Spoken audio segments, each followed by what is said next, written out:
Today's guest on A Life and a Living podcast is Eliza Lay Ryan, who is the author of Supermindful, How to Tap into Your Creativity. Now, Eliza's background is interesting because she comes from the artistic world. She's been an actress, has been trained actors, and has been really involved in that world for a long time. And she's then also taken what she's learned in that creative process and gone and studied the science and how the neurons work in the mind. And so she's actually married the two together. And the result of that is the book and the work that she does that is included in Supermindful.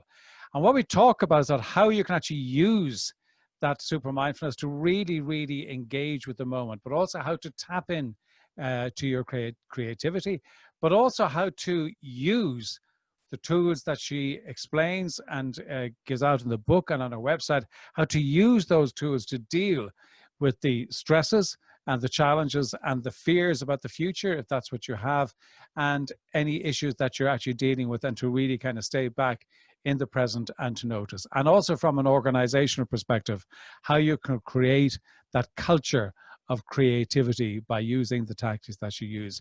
Super interesting lady, Eliza, and just a great joy to listen to. One of the things that I do say to the end of the interview is that, you know, her whole presence and the kind of calm way that she goes about it really comes through in the interview. So she's a great ad for what she actually talks about and expounds herself. So really do listen to that. Some great, great content in there. And if you want to listen to other great interviews, then go to the website, www.johnmurphyinternational.com.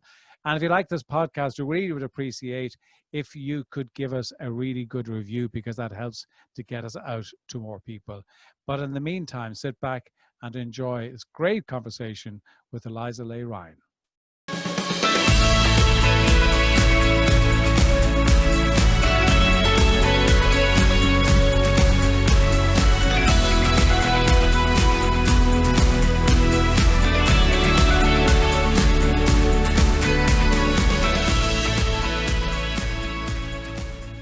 Eliza Lay Ryan was the author of Supermindful, How to Tap into Creativity. You're very welcome here today. Thank you for joining us. Thanks so much for having me. It's so lovely to be here. No, this would be great. Just in terms, we'll talk about the book in a few moments, but maybe just talk about your journey to writing the book and why write the book. Oh, sure. Well, it really was a passion project for me and was born out of my own interest, because my background is in theater. I was acting and I was teaching acting, and I was teaching acting to actors and non-actors. And the actors and non-actors, they came from all over the world. And what I noticed was that a lot of them, especially the non-actors, were so interested in the acting techniques as applied outside of our class. So they had never encountered these practices before. And they started to realize, like, oh, this is making me a more open-minded person. This is making me a more curious person. This is making me a more settled person. This is making me somebody who wants to go towards uncomfortable experiences, towards other people who normally I wouldn't want to go towards. And they would bring this feedback back to class. And so I started thinking, maybe people who don't take an acting class should know these things. Right. They seem like really valuable tools. And of course, I knew that as an actor, every role that I played expanded my mind and expanded my range of thoughts, feelings, and actions. But I didn't know that just the practices that people used in class could do that too, because I was just kind of teaching them. And what I realized that was neat about the practices is that they're really internal. They're just shifts of thought, shifts of feeling, shifts of action. And so I thought, oh, well, these are easy to bring out into life. But then I also noticed that there was kind of a barrier that in class, it was infinitely easy for people to perspective take, infinitely easy for people to empathize, infinitely easy for people to be creative. And, you know, I wasn't some kind of enlightened person, you know. So then I started wondering, okay, so it's easy, it does expand people's minds, but there's some kind of barrier where in life we still get emotionally triggered, we still aren't able to become curious, we still fall into our habits. So I wrote the book as really a research project for myself to understand how we could make the atmosphere that occurs in an artistic setting like a class or a rehearsal translate into daily life. So how can we basically create mindsets that allow us to be in an open-minded, playful, curious space as we move through our everyday lives? So that's why I wrote the book. I was curious that I heard you say on when you were speaking somewhere that, and it was something that if when you're acting, if acting the role doesn't change you, then you're not really playing the role, which I thought was a really interesting comment, and you kind of touched on it there. But so are you saying that when you're acting, that you take on the role, you internalize the role, and you become a bit like the role? Yeah, well, that's the really cool thing. I mean, just in terms of neuroscience, that's how change works. That's how neuroplasticity works. Basically, our neurons are flowing in a certain direction based on our genetics and our life experience. And then if you introduce a new experience, your neurons start flowing in a different way. Yeah. And so when you're acting a role for 30 hours a week, if it's a play, or 6 months or 2 years, if it's a movie, your neurons start to flow in a new direction. And so you really do change. And actually, it's important. One thing I realized researching the book and also being a human, it's important also to be able to be in dialogue with that flow, because some characters are flowing in a direction you don't want to go in. Well, I was just about to ask you that. So, I mean, if you're playing a very dark character, yeah, right? And you're internalizing it, presumably you don't want to bring that very dark character into your daily life. So how do you undo that? Exactly. Well, I think that's where the mindfulness piece comes in. So with super mindful, super is imagination and mindfulness is mindfulness. So just really awareness. And so it's this ability to create a dialogue between what's happening and what you want to be happening, which is helpful when you're interacting with other people also. And it's actually in acting, it's called the actor's paradox, where you are yourself and you're also the character. And I think that paradox is kind of present all the time. What's our authenticity and what does the situation need? You might come into a moment with having just come from a big fight with somebody.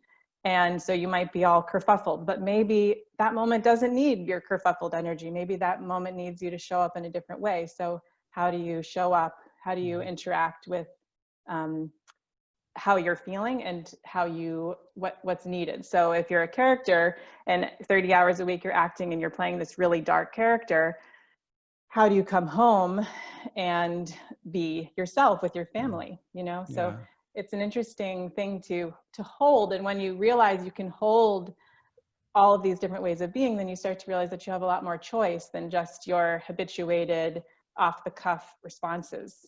And what's also cool about playing a dark character is that you get to explore parts of yourself that otherwise you might definitely wouldn't want to. And so then those parts of yourself become less frightening to you. You get to become every piece of humanity that you add to yourself, you become more whole and you become more able to interact with that in other people. So wait, just looking at the book, because I want to come back to that. But if you look at the book Supermindful, there might be some people listening and say, okay, well, it's another book on mindfulness. So what's so different about this particular book? Right. Well, it's actually not another book on mindfulness. I actually really resisted the word super mindful for a long time. My publisher was like, it must be called that. It must be called that. Oh, so right. I was like, okay. Well, I'm sorry for hitting a nerve then. No, it's actually good, because I think that, well, a huge part of the book is about reperception. So how do we take something and look at it with fresh eyes? So when you hear the word mindfulness, you immediately think like, oh, I'm supposed to be a Zen person floating on a mountaintop. That's really stressful. I don't want to be that. I find that more stressful than anything else. Exactly. So that's actually, I've had a hugely cantankerous relationship with the word mindfulness and with mindfulness. So a huge part of my growth in writing the book, and actually it started in my collaborations with some neuroscientists at Harvard, where I joined them to help them design a mindfulness study. And in doing that, looking at the research into mindfulness and the history of mindfulness, it was hugely relaxing to me to realize that really all mindfulness is just paying attention. That's it. It's just paying attention and being like, oh, I'm noticing I'm annoyed, and I can hold my own annoyance, and I don't have to let it spill out on everybody, or I can choose to let it spill out on everybody, and I can become aware of that. It's just awareness, really. And so in writing the book, it was really important to me that people understood, and I shared tools and practices that allow people to just show up more fully as they are, who they are. And that's really all mindfulness is. So that's one component, but then I think the more, not more innovative, because they're both really important. But the other aspect of super mindful is this imagination piece that is really core to acting, the ability to stand in new shoes, to shift your mindset, to see in new ways, playfully and for fun. And then I look at it as kind of two hands throwing the clay of your awareness back and forward. You're saying, okay, this is my sense of how life is, and this is how it could be, and this is how life is, and this is how it could be. And so becoming able to just play in between presence and possibilities is the core of super mindful. Okay. And there's really no invitation to be floating on a mountain like a Zen monk. Okay. In fact, that's a sentence in the book. Is it? Okay. So, I mean, if you what you're talking about there, so if you take the current environment that we're in, right? Yeah. We're in the middle of COVID. There's a lot of, kind of social and racial unrest. There's a lot of fear with people. There's a lot of, fear, concern, worry about lots of different things. So when you're looking at what you talk about in the book, how can people take what you're teaching, apply it to themselves, and help them to cope with what's going on, and also to help them create their new future, because it's not going to be the same as their old past? Exactly. Well, I think it's a moment-to-moment process. I was looking at the word crisis the other day, and crisis has two meanings. One is a turning point, and the other is a spasm of pain. Right. And so my curiosity was, okay, so how can we make our turning points not spasms of pain? How can we proactively seek change instead of trying to hold on to things as they always have been, because that's what's safe and familiar? And I think it's about showing up moment to moment to moment, and just in every moment saying, here I am. Okay, what does this moment need? Like I do it all the time with my daughter, my 2-year-old. She is having a fit of some kind, and my reaction is stop the fit, Yeah. But that's not going to stop the fit. Yeah. Don't you understand? That is going to exacerbate the fit, So instead, first, I think the process is connect. Okay, connect with the moment. What's happening? Okay, the next step is resource myself, soften, open ground. Okay, then connect again from there. And then ask, what does this moment really need? And then listen, and then play. So it's this process of connecting with the moment, resourcing yourself, connecting again, listening, and then playing. And we can do this when we're listening to the news. We can do this when we're listening to ourselves. We can do this anytime I interact with anything that feels like I just okay. So connect. Play that back play. for me. Take that step by step, because I really like that. So take that step by step so that somebody listening here could actually, immediately they've listened to this, could actually do it. So can you walk through that very slowly? Sure. So first, connecting with yourself as you are. You hear something on the radio that feels overwhelming and scary and sad. Feel that. That's true. Then resource yourself. Notice that you can feel your feet on the ground. You can look around and see where you are. You can feel your breath soften. Okay, you're resourced, you're here. Then connect again with it from this resourced place. you'll notice that you have a little bit more space around it without losing the feeling that you had, because this isn't about erasing anything. This is about meeting life fully. Then ask, okay, what does this moment need from me? So if it's something on the radio, maybe it's asking you to go sign a petition. I don't know. Maybe it's asking you to call somebody who you know hasn't hugged anybody in months. Maybe it's asking you to hug your child or to make yourself a cup of tea. Just ask, what does this moment need? And then whatever response you get, play around with that. And then see if that is if that is what the moment's asking you for. And then check in again, connect. So then connect again. So it's just this process, this continual process of connecting with life as it is, resourcing yourself to deal with it, asking the moment for what it needs, and then playing around with what you hear, and then checking it again. It's kind of like any entrepreneurial process. It's really the entrepreneurial process. It's, is it working?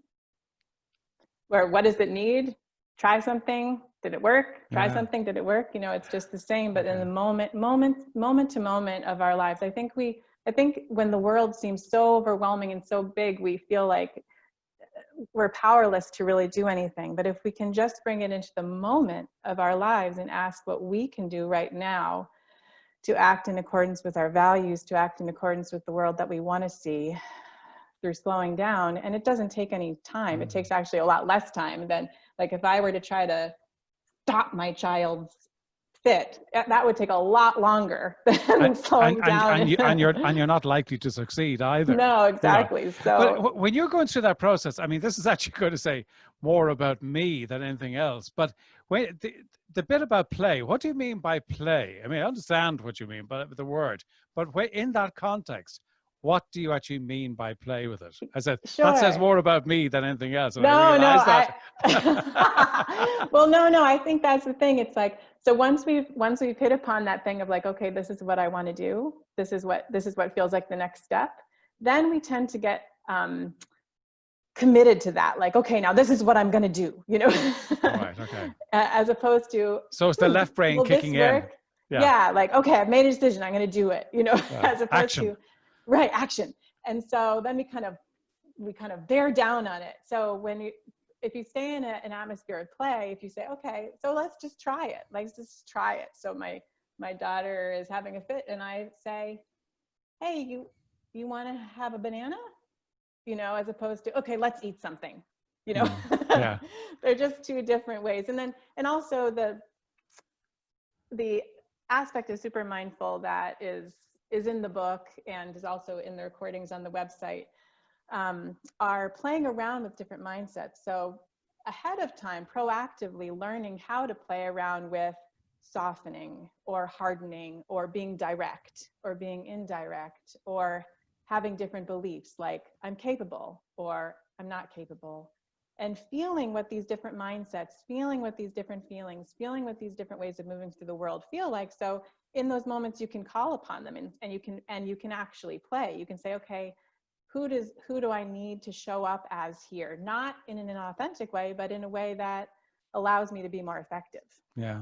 So I really like that. In terms of, you know, for a lot of people right now, there's so much uncertainty, and what they're scared about is not the event that is happening in front of them today, but they're more fearful about the future. So they're actually, you know, they're projecting into the future and they're fearful of that because they can't see it, they don't understand it, and they just think it's going to be terribly negative.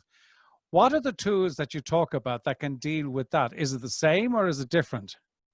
Yeah, I think it's well, I was just thinking recently about this Raina Maria Rilke quote, which is, I'll paraphrase, be still with all of the questions that are in your heart, because you can't answer the questions, you can only live into the answers. And I love that, yeah. And so my roommate, when I was in my early 20s, had this up in the kitchen. I hated this quote. I was like, I need the answers. I can't live with the questions. What does that mean? And so, but as I've researched the book, as I've lived into that process that I just described more and more, I realized that it's true, because what creativity is something new. You can't know it yet. You know, Einstein, to paraphrase Einstein, that you can't solve the problem with the same mindset that got you into the problem, right? So that's why I think it's so vital that we do play around with different mindsets, that we do play around with different ways of feeling, and that we do expand our range of being so we can include ways of being that we normally wouldn't have ever considered as valuable, you know, that. And for a business, you know, okay, we're talking about here kind of primarily on the personal side, but if you look at it from a business side, I know that you work in that space, but you know, the need to be creative is both an individual requirement, but it's also a collective requirement. Mm-hmm. So how can we use what you're talking about in Supermindful, Eliza, to actually bring that into the workplace? Well, I think it's a cultural mindset of playfulness. Mm-hmm. And it's a cultural mindset of curiosity. Oftentimes, the bottom line is so important, and it is important, that people are terrified. I mean, there's just like this kind of literally petrified wood. If you think of petrified wood, it's frozen, right? Yes. And so to invite, just like I was talking about with my daughter, it's so much more efficient to be curious. It's so much more efficient to slow down. You know that this phrase, go fast, go slow. Yeah. You know, and it's like, it's a cliche, but it's just true, because if we're going fast, we are by definition just using the same mindset we've always used, because we're just rushing ahead in the way that we know how. And so I think it's from leadership to develop a sense of curiosity and of slowness and of trust, really. It also has to do with trust and engagement with each other, you know, trust with, I think it's also a great metaphor is to think about a jazz orchestra. So they know the standard, everyone knows the standard that they're playing with, but they don't exactly know how it's going to go. But they all trust each other. They just all trust each other that they're going to come together and make this music. But I think what often happens in a collaborative space where money's on the table is, it's like the oboe player is like, you got a drum? No, that's not, you know what I mean? Yeah. So bringing that sense of, okay, we all have a common shared goal.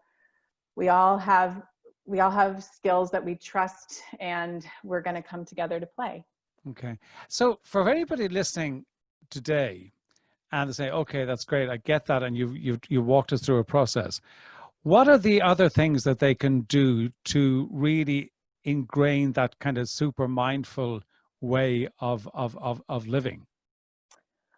Well, on the website, there are recordings that are 1 to 3 minutes long, and they're designed to be done anytime, anywhere. You can just listen to them anytime, anywhere, to interrupt your thoughts, to strengthen new ways of being, and to expand your range of thinking and feeling. So there's that resource. And then in the book, there are 52 practices that people can use. You can do one a week, or you can jump around and do them anytime. But really what you can do is you can just look also around your world, and you can see people and say, what are they up to? Why are they up to that? I think the question why is the most important question we can be asking at any given moment. Why is that person behaving that way? Why are they doing that? What are they wanting?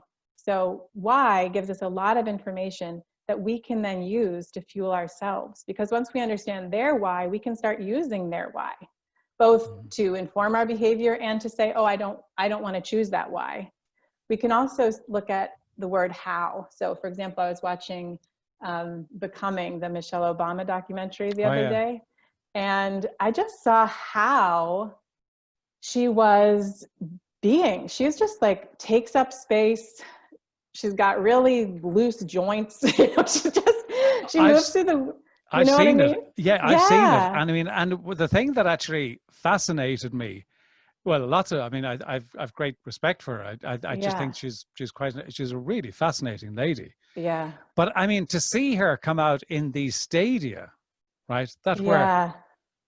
so, I mean, Packed. packed, Huge. absolutely huge, huge. And she just kind of comes on and chats, and it was a Exactly. wonderful example of just absolutely being in that moment, wasn't it? Yeah, totally. Just ease, total ease. And for me, that, and other people would want to have a more fast driving, they would think that would be an ideal way of being. But for me, I was watching her and I was like, oh, that's so beautiful. And so I've actually just been playing a lot, just moment to moment, Yeah. just like, Michelle Obama it up, Yeah. it's like, and so we have these mirror neurons that we are always internally modeling each other. But usually what we're doing when we're internally modeling somebody is we're asking, are they behaving in the way we like or not? That's basically what we use our mirror neurons for. And if we like it, we're like, good. If we don't like it, we're bad, Yeah. But we can use our mirror neurons actually to internally model people in a real way and allow it to expand ourselves. So that's something that's just readily available to us all the time, whether it's someone's voice, we can do it with their voice, we can do it with their bodies. We can use each other all the time to expand our own mindsets and play around with expanding our creativity. Yeah.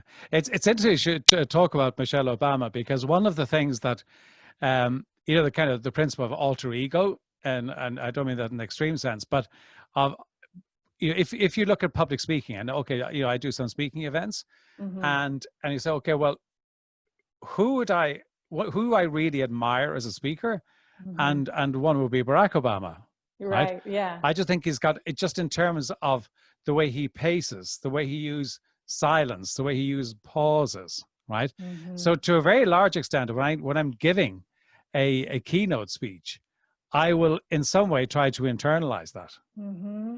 because Yeah. I just think the way he does it, and almost kind of thinking about him, helps to actually Yes. behave that way. But Exactly. the other one of the things you say, which I think is really interesting, is about asking why. Because, as you say, somebody behaves in a certain way that jars with you on whatever level. You don't like Mm-hmm. it, it doesn't feel comfortable. You immediately go to judgment, Mm-hmm. right? Mm-hmm. And I think asking why, well, why is that person doing that? Mm-hmm. It actually Yeah. brings a completely different energy and is much Mm-hmm. more enlightening, because you Mm-hmm. It actually might actually, find out something. right. Yeah, we tend to act in ways that just close lots of doors. And that's just because we don't have tools to open them. Yeah. But if we can feel, I think one of the most important things is to be able to have tools that allow us to feel resourced. And actually that's why, back to your point about mindfulness, in actor training, it's actually not mindfulness, it's just relaxation. Mhm. But I could have called the book, I guess, Super Relaxation. um, People might have a different view of what you're actually talking about in the yeah, book. right. Yeah, because actors are a pretty hedonistic bunch. They're not into self-reflection. Right. They're more into like what feels fun. Yeah. And so at the beginning of every acting class and at rehearsal, actors just lie on the ground and like relax for about 15 minutes Right. in order to get into a state of feeling, okay, here I am. All right, here I am. And so if we can be in that, here I am, okay, here I am, in that relaxed state, without using the word relaxation, because if I said to you right now, relax, you're Yeah. like, Okay. No. I'm trying. yeah, I'm trying to right, relax. exactly. It's the same thing about mindfulness, like be mindful. Yeah. Yeah. It's Yeah. like, I can't so stop that's thinking. Yeah. exactly. So that's why it's like, get rid of labels and have experiences.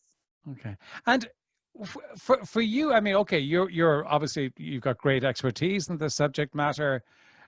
You've researched it. You've written the book. You've got all of the work that you do.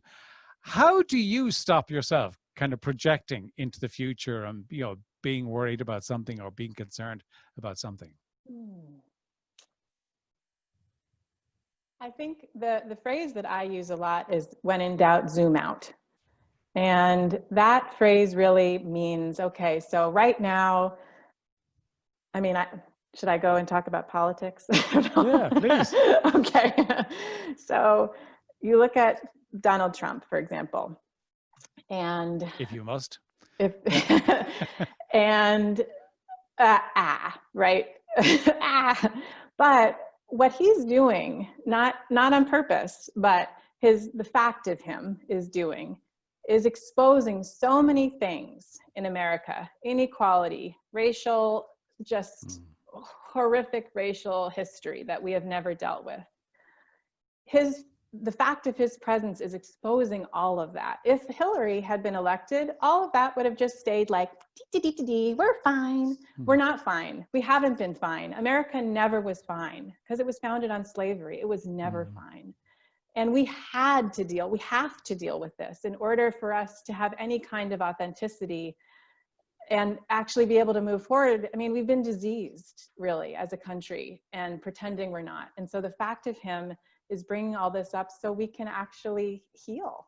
And it's hard, but it has had to happen. So I think in anything, it's, if when in doubt, zoom out. You know, my husband at the very beginning of this, he wasn't tested, but he had a cough, he had a fever, you know, he was out of work for 2 weeks. He was a contract position and he got laid off. So he's been home. So initially it's like, but then it's saying, wow, I have another parent here with me during this time. Wow, he's safe and not out there. Wow, he didn't really like that job, Right, you know? yeah. And now he actually has the space and time to reflect on what direction he wants to go in and where we actually want to even live in the world, you know? So this when in doubt, zoom out is really helpful, I think. That's really good. It's also, I think, accepting that, you know, I think that there's an element of things happen for a reason, Right. and also to find the good in any situation. And I always kind of, when I think about that, I always go back to, which I think is just one of the wonderful books, The Man's Search for Meaning, Viktor Frankl's book, which is just such an inspiring. So, I mean, I try and read it every couple of years, and every time I do, it's a short little book, as you know, it's still such, but I mean, his ability to choose how he thought in that situation, and as you say, that's, you know, the last great choice of that we all have in terms of our freedom is our ability to choose how we think. And if, I always think if he could do it in the environment that he was in the concentration camp, you know, then for the rest of it, it's pretty simple. But yeah, that's a zoom. I love that. When in doubt, zoom out. I really do like that. Eliza, this has been fantastic. I've taken more time than I said I would, but this has been really enjoyable. Before we wrap up and get people to, you tell people where they can get in touch with you, 2 questions to ask everybody. A book other than your own that you've read that's had an impact. Which one is it, and what impact did it have? Yes, I really love Daring Greatly by Brene Brown. Her work on vulnerability. It starts there. And, you know, I think that's where, I think in order to feel vulnerable, you have to feel resourced. So I like to think, oh, my work can support her work. No, I'm big fan of hers. I'll say I love her stuff. Secondly, daily rituals. Do you have them, and are you happy to share them? Yeah, well, actually, my rituals are really just what I described earlier, and it's really, as opposed to being a daily ritual, at this time I do this, it's really just every moment asking, how can I connect more? How can I be more present? How can I be more curious? How can I be more playful? So I would say it's more of a ritual, a way of being. Yeah. Well, I can tell you something. It works because it comes across as I'm talking to you. So so whatever you're doing, keep doing it, because it is working. Eliza, how can people get in touch with you? We'll have it all in the show notes, but if they're listening, how can people get in touch with you?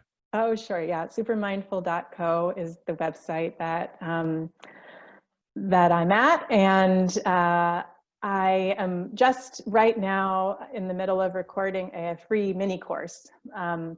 So that's going to be up there soon, a series of videos that lead you through all the different practice types that then are on the website, so you can play with them.